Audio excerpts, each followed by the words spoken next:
The sanctity of the vote is strictly confidential. Notice the way he put it. When you're a citizen, you vote. And that's an answer to a question about undocumented aliens who are here. Here now is Republican Congressman Marsha Blackburn of Tennessee. Congressman, when I heard this, I just said, what did he say? I mean, the moment she said undocumented citizens are afraid of voting, he should have said, hey, listen, you can't vote if you're an undocumented citizen. Instead, he put it the way he did, essentially saying it was okay. And for someone who says they're a constitutional law professor, that was a really odd remark. Individuals who are not citizens of the country cannot vote in our elections. They cannot contribute money to our candidates. Voting in the electoral process is something reserved to the citizens of this nation, period. End of sentence. And even more, I would go one step farther and say this is the most sacred right that we have. The ability that Americans have to change their own government is what has differentiated us from most of the rest of the world that don't have that opportunity. And it's something, that is right, David. If you're not born here, you got to earn it through several steps, one, learning the language, et cetera. Of course, a lot of those have been diminished. But you just can't vote unless if you're not a citizen, you can't vote. It's as simple as that. Why didn't he say that? He should have said that. It was a missed opportunity for him, and I think this is one of the reasons that so many independents are looking at what is happening with this election, and they are voting for Donald Trump. We are a government of, by, and for the people. Our Constitution begins, we, the people.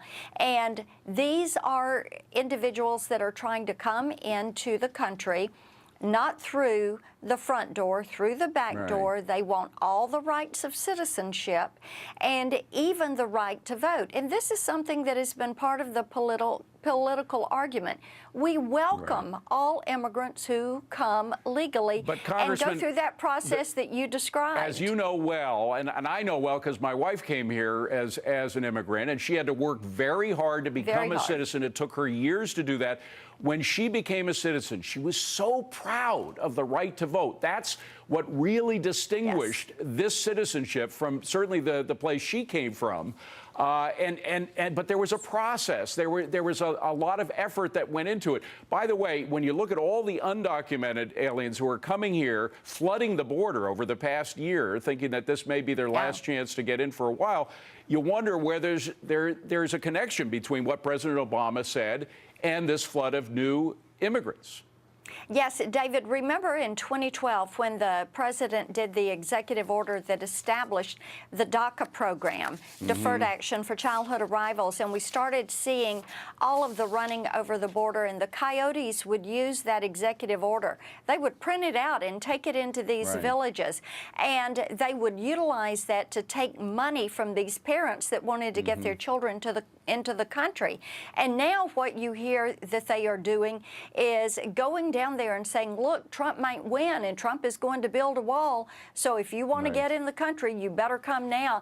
And it is horrific that they are using this, but they're always looking for a way to make a buck. By the way, very quickly, John Podesta had an email that was revealed through WikiLeaks in which he talks about some of this. He says, on the picture ID, the one thing I have thought of in that space is that if you show up on Election Day with a driver's license, with a picture, a test, no more than a test that you are a citizen, you have a right to vote in federal elections. So it appears that the Hillary team has thought about this quickly.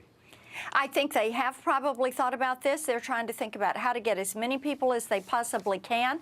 That is why our local election administrators have been spending so much time cleaning up these election rolls. And many people have been removed from the rolls because they're deceased. They've moved out of the area. They're no longer eligible to vote in that specific precinct. Congressman, thank you very much for joining us. Good to be with you. Thank you. Appreciate it.